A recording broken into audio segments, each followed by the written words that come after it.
शुभ संध्या मित्रों। हिंदी व्याकरण की अगली कड़ी में आज हम लोग देखने वाले हैं हिंदी शब्दकोश में कुछ नियम, कुछ ऐसे विशेष नियम जिसके द्वारा हमारे सवाल प्रश्न गलत ना हो, जहां पर हमें संदेह होता हो संदेह दूर हो। आइए देखते हैं उसको कैसे। नियम नंबर 1, शब्दकोश में अंतिम रूप में वर्णों का क्रम निम्नलिखित प्रकार से स्थित किया गया है। हमने आपको कल भी बताया था कि जो अंग और अह वाली जो मात्रा होती है वो अन्य स्वरों के साथ चलता है, इसलिए उसको अयोगवाह कहते हैं। तो सबसे पहले सर्वप्रथम हम किसको लेंगे? हम अंग और अ के चंद्र बिंदी आएगा, इन दोनों का ही लेवल एक समान होता है। इसके बाद आता है हमारा अह यानी विसर्ग। फिर हमारा आएगा अ आ के बाद आगा स्वर आ, ई उ री, ए ऐ ओ औ। अंग नहीं आएगा क्योंकि अंग अलग से उसका कोई अस्तित्व नहीं होता। फिर आपका आएगा क के बाद आएगा छ, छतरी वाला छ क्यों आएगा? क्योंकि संयुक्त व्यंजन है, क हलंधन स हलंधन अ, इसीलिए वो क के जस्ट बाद आएगा। फिर आपका आएगा ख, फिर ग घ अंग, च छ ज के बाद हमारा आएगा ज्ञ, ज्ञ क्यों आएगा? क्योंकि ज्ञ भी संयुक्त व्यंजन है, ज हलंधन इ हलंधन अ, फिर झ, फिर इय, फिर ट ठ ड ढ। तो ढ के पहले ड के बाद ढ आएगा, सड़क वाला ढ। ढ के बाद ढ आएगा जो आपका पढ़ना में ढ आता है। फिर ड त के बाद त्र आएगा कि त्र भी संयुक्त व्यंजन, त हलंधन र हलंधन अ। थ आएगा द ध न, प फ ब भ म, य र ल व श। श के बाद आपका जो श्र है श्रमिक वाला, श हलंधन र हलंधन अ, वो भी हमारा संयुक्त व्यंजन है। फिर आएगा षटकोण वाला श, दंती स, फिर ह आएगा। इसको ध्यान में रखिएगा, सबसे मेन यही है। अब इसमें आपको डाउट कहाँ बनेगा कि अगर कोई एक ही व्यंजन आया, दूसरे शब्द में भी वही व्यंजन पहले है, तो हम किसको लेंगे? तो ध्यान दीजिएगा, नियम नंबर 2 में अंग और अ के चंद्र बिंदी फिर अह लेते हैं। देख लीजिए, जैसे अब आपको एग्जांपल स्वरूप में वही दे रहा हूँ कि अभी तो हमने पूरा एक तालिका में देखा, अब अलग अलग इनको देखना। अगर क से ही संबंधित 2-3 शब्द आपको मिल जाए तो पहले हम कौन सा क लेंगे, क पे कौन सी मात्रा के साथ वाले शब्द को हम पहले चयन करेंगे? तो पहले हमारा आएगा क पे अंग वाली मात्रा या क पे चंद्र बिंदी, ये दोनों का ही लेवल एक समान होता है। फिर कह, फिर क का, कि की, कु कु, की के, कै को कौ। इसी तरीके से द का भी हम समझ सकते हैं। एग्जांपल के रूप में मैंने लिखा, कोई भी अक्षर ले सकते हो। दन या द के चंद्र बिंदी, फिर द, फिर द द, दि दी, दु दू, द्रि दे दै, दो दौ। नियम नंबर 3 आपको बहुत खास है। शब्दकोश में अनुस्वार अंग और विसर्ग अह स्वतंत्र वर्ण के रूप में प्रयोग नहीं होता है, लेकिन संयुक्त वर्णों के रूप में यह अ आ इ उ री ए ऐ ओ औ से पहले स्थान मिलता है। स्थान कैसे मिलता है? जब वो संयुक्त वर्ण के रूप में आता है तब। जैसे आपको यहाँ पे मैंने एग्जांपल तो लिखा ही है, एग्जांपल के साथ आप एक चीज और समझ सकते हो। जैसे हमने लिखा इमली और इंगित, तो पहले ई आएगा या इंग आएगा? तो ध्यान दीजिएगा, पहले अनुस्वार अंग वाली मात्रा है, चाहे चंद्र बिंदी है चाहे अह है, तो उसको पहले देंगे सामान्य ई से।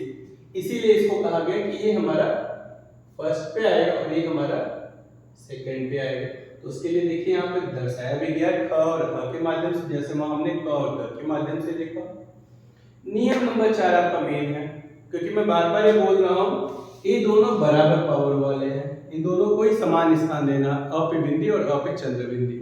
तो अगर कहीं ऐसा आ गया अंग और अ पे चंद्र बिंदी की स्थिति में दो परिस्थितियां देखने को मिलती है, केस फर्स्ट और केस सेकंड। केस फर्स्ट में है कि दोनों से बने शब्द भी एकदम समान हो, बस एक में बिंदी हो एक में चंद्र बिंदी, तब हम क्या करेंगे? और दोनों से बनने वाले शब्द अलग अलग हो, तब हम क्या करेंगे?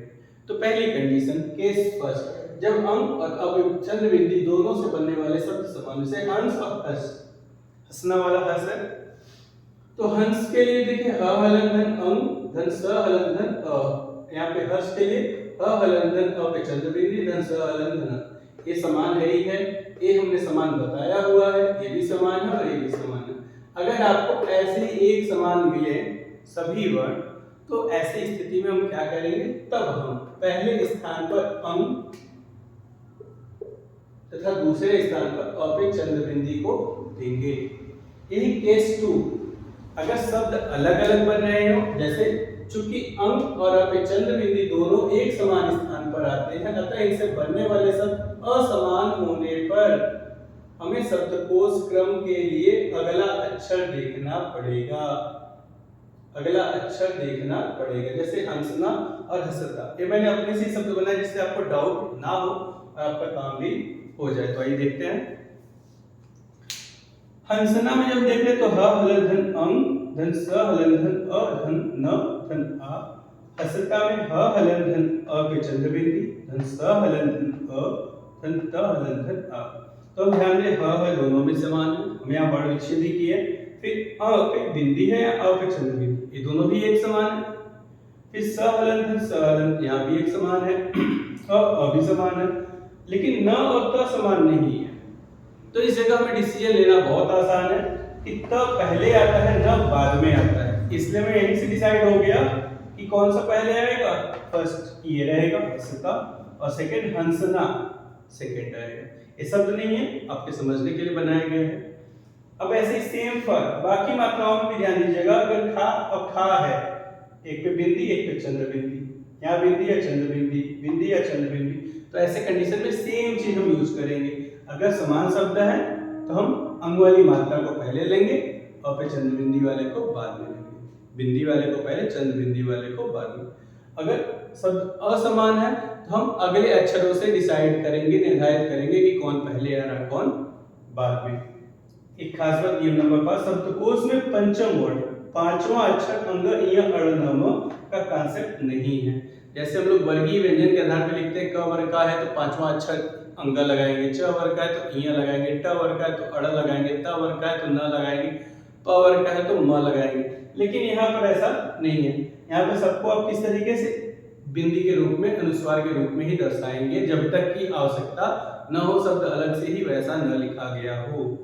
जैसे आंतरिक है पर आंख, तो आंतरिक में आ पे बिंदी प्लस त हलन प्लस अ धन र हलन धन ई धन क हलन धन अ, ये हमने इसका वर्ण विच्छेद किया। आंख के केस में आ पे चंद्र बिंदी प्लस अ हलन प्लस अ। पहला देखना है तो सेम मान है, एक समान है दोनों पे, क्योंकि बिंदी और चंद्र बिंदी एक समान माने जाते हैं। तो अगला अक्षर देखेंगे त हलन है या क हलन, तो पहले कौन आएगा, पहले ख आएगा बाद में त आएगा, इसलिए आंख वाला पहला हो गया और आंतरिक वाला द्वितीय हो गया। तो इस तरीके से हम हिंदी शब्दकोश के शब्दों को सही क्रम में आसानी से अरेंज करने के लिए इन नियमों को ध्यान रख सकते हैं। इन नियमों को ध्यान रखते हुए अगर आप प्रश्नों को हल करेंगे तो कभी दिक्कत नहीं आएगी। हम लोग इसके अगले चरण में कल देखेंगे इनके उदाहरणों को, जिसमें जो जो कठिन शब्द अगर आपको लगे या आपको लगे कि हमें किस तरीके से इन शब्दों को शब्दकोश के क्रम में रखना, अगर कहीं दिक्कत हो तो आप बिल्कुल कमेंट में लिखिएगा, नहीं तो कल हम लोग उदाहरण अपने से भी देखा जाएगा। आज के लिए इतना ही, धन्यवाद।